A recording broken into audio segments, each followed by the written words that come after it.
दोस्तों, मैं संतोष कुमार पटेल आप सभी का अपने यूट्यूब चैनल संतोष राज क्लासेस पर एक बार फिर बहुत बहुत स्वागत करता हूं। दोस्तों, आज हम विज्ञान विषय की पाठ्य योजना के विषय में बात करने जा रहे हैं। दोस्तों, पाठ्य योजना बनाते समय सबसे पहले सबसे ऊपर पाठ्य योजना संख्या लिखते हैं। उसके बाद नेक्स्ट हेडिंग हमारी होती है विद्यालय का नाम। विद्यालय के नाम के आगे हम उस विद्यालय का नाम लिखते हैं जहाँ पर हम टीचिंग करने के लिए गए होते हैं। नेक्स्ट हम लिखते हैं दिनांक। दिनांक में हम उस दिनांक को लिखते हैं जिस दिनांक में हम टीचिंग करने के लिए गए होते हैं। नेक्स्ट हम कक्षा में उस कक्षा को लिखते हैं जिस कक्षा को हम पढ़ा रहे होते हैं। नेक्स्ट हम वर्ग के अंतर्गत कक्षा के जिस सेक्शन को हम पढ़ा रहे होते हैं उस सेक्शन को लिखते हैं। विषय के अंतर्गत हम जिस भी विषय को पढ़ा रहे होते हैं उस विषय को लिखते हैं। उपविषय में अपने विषय से संबंधित जिस भी उपविषय को पढ़ा रहे होते हैं उसको लिखते हैं। कालांश में हम कक्षा के जिस भी पीरियड में पहले या दूसरे तीसरे जिस पीरियड में पढ़ाने के लिए जाएं उस पीरियड को लिखते हैं। अवधि में हम सामान्यतः 30 मिनट या 35 मिनट लिखते हैं। नेक्स्ट हेडिंग हमारी होती है प्रकरण। दोस्तों, प्रकरण को हम प्रस्तावना प्रश्न निकालने के बाद लिखते हैं, इसलिए इसका स्थान हम रिक्त छोड़ देते हैं। नेक्स्ट हेडिंग हमारी होती है शिक्षण विधि। इसमें हम लिखते हैं प्रश्नोत्तर विधि, व्याख्या विधि, प्रदर्शन विधि। नेक्स्ट हेडिंग हमारी होती है सामान्य उद्देश्य। सामान्य उद्देश्य में हम 5 या 6 पॉइंट लिखते हैं जो हमारे विषय से संबंधित बातें होती हैं। जैसे हमने पहला पॉइंट लिखा है छात्रों में विज्ञान विषय के प्रति अभिरुचि जागृत करना। दूसरा पॉइंट छात्रों में विज्ञान की उपयोगिता के विषय में जानकारी प्रदान करना। तीसरा पॉइंट छात्रों में तर्क शक्ति का ज्ञान प्रदान करना। चौथा पॉइंट छात्रों में आत्मविश्वास का विकास करना। पांचवा पॉइंट छात्रों में विश्लेषण संश्लेषण की योग्यता का विकास करना। छठा पॉइंट छात्रों में नैतिकता सामाजिकता का विकास करना। नेक्स्ट हेडिंग हमारी होती है विशिष्ट उद्देश्य। इसमें हम पहली हेडिंग डालते हैं ज्ञानात्मक उद्देश्य। इसमें लिखते हैं छात्रों में पोषण के विषय में जानकारी प्रदान करना। इसी के अंतर्गत नेक्स्ट हेडिंग होती है अवबोधात्मक उद्देश्य। इसमें हम लिखते हैं छात्रों में पोषण की विधियों के विषय में जानकारी प्रदान करना। इसी के अंतर्गत अगली हेडिंग हमारी होती है क्रियात्मक उद्देश्य। इसमें हम लिखते हैं छात्रों में प्रयोगों द्वारा पोषण विधियों की जैविक क्रियाओं की जानकारी प्रदान करना। नेक्स्ट हेडिंग हमारी होती है सहायक सामग्री। सहायक सामग्री में हम लिखते हैं लपेट श्यामपट्ट, चाक, डस्टर इत्यादि। नेक्स्ट हेडिंग हमारी होती है पूर्व ज्ञान। पूर्व ज्ञान में हम लिखते हैं छात्र पोषण के विषय में सामान्य जानकारी रखते हैं।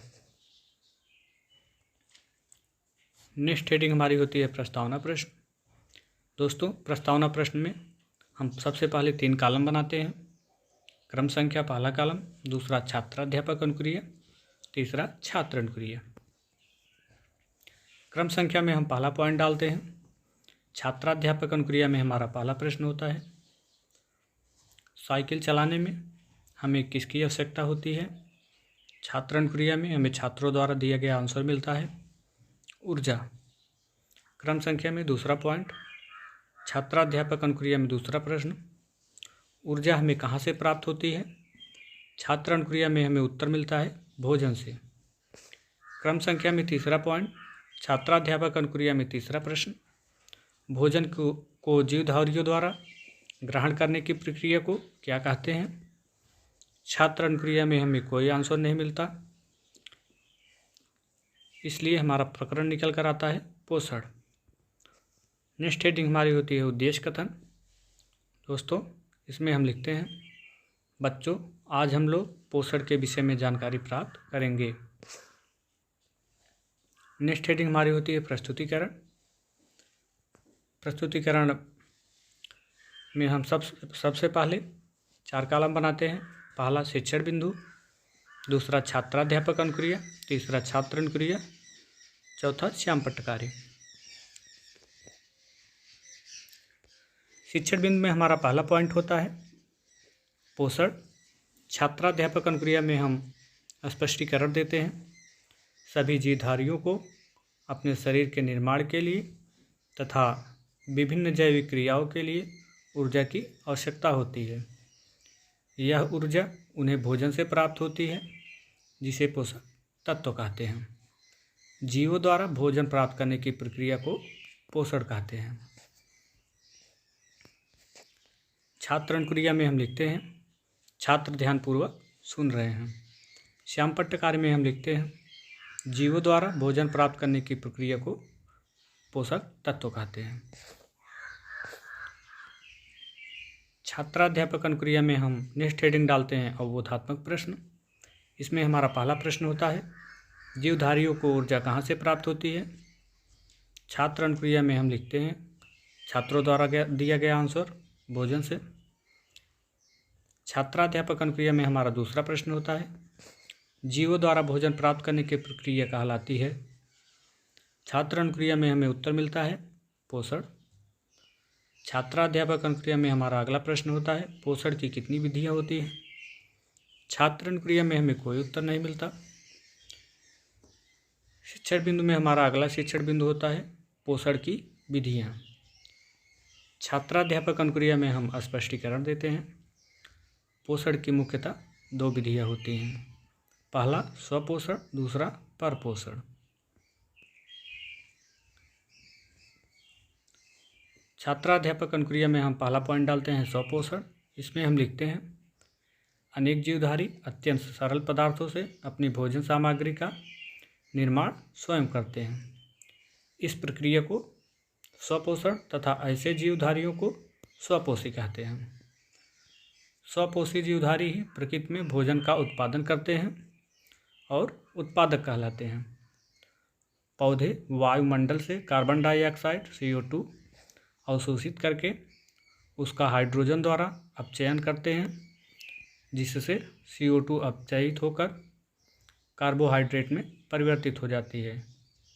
इस प्रक्रिया में जरूरी हाइड्रोजन पौधे जल H2O से प्राप्त करते हैं तथा ऊर्जा को सूर्य के प्रकाश से लेते हैं। प्रकाश सदैव उपस्थित नहीं रहता है, अतः कोशिकाएं श्वसन क्रिया में कार्बोहाइड्रेट के ऑक्सीकरण से कोशिकीय कार्य हो स्वतंत्र ऊर्जा प्राप्त करती हैं। छात्र अनुक्रिया में हम लिखते हैं छात्र ध्यानपूर्वक सुन रहे हैं। श्याम पट्टकार में हम लिखते हैं वे जीवधारी जो अपना भोजन स्वयं निर्माण करते हैं स्वपोषी कहलाते हैं। छात्राध्यापक अनुक्रिया के अंतर्गत हमारा दूसरा पॉइंट होता है परपोषण। इसमें हम लिखते हैं अनेक जीवधारी प्रकाश संश्लेषण द्वारा अपने भोजन का निर्माण करने में असमर्थ होते हैं, अतः ये भोज्य पदार्थों के लिए अन्य स्रोतों पर निर्भर होते हैं। ये परपोषी या विषमपोषी कहलाते हैं। सभी जीव जंतु, कुछ पौधे भी परपोषी होते हैं। ये 2 प्रकार के होते हैं, पहला मृतोपजीवी, दूसरा परजीवी। छात्र अनुक्रिया में हम लिखते हैं छात्र ध्यानपूर्वक सुन रहे हैं। श्याम पट्टकार में हम लिखते हैं जो जीवधारी अपना भोजन स्वयं नहीं बनाते हैं वे परपोषी कहलाते हैं। नेक्स्ट हेडिंग हमारी होती है निरीक्षण कार्य। इसमें हम लिखते हैं बच्चे श्याम पट्ट पर लिखे गए शब्दों को अपनी कॉपी पर लिखेंगे तथा छात्राध्यापक घूम घूम कर निरीक्षण करेंगे। नेक्स्ट हेडिंग हमारी होती है मूल्यांकन प्रश्न। इसमें हम 5 या 6 प्रश्न रखते हैं। पहला प्रश्न है हमारा पोषण किसे कहते हैं। दूसरा प्रश्न स्वपोषी किसे कहते हैं। तीसरा प्रश्न उत्पादक किसे कहते हैं। चौथा प्रश्न परपोषी किसे कहते हैं। पांचवा प्रश्न स्वपोषी कितने प्रकार के होते हैं। छठा प्रश्न पौधे ऊर्जा कहाँ से प्राप्त करते हैं। नेक्स्ट हेडिंग हमारी होती है गृह कार्य। इसमें हम लिखते हैं बच्चों, आज तुम लोग घर पर जाकर पोषण के विषय में अध्ययन करना। दोस्तों, इस प्रकार हमारी पाठ्य योजना समाप्त हुई। अगर हमारा यह वीडियो आपको अच्छा लगा हो तो हमारे चैनल को लाइक, सब्सक्राइब और शेयर ज़रूर करिएगा। मिलते हैं नेक्स्ट वीडियो में। तब तक के लिए जय हिंद, जय भारत।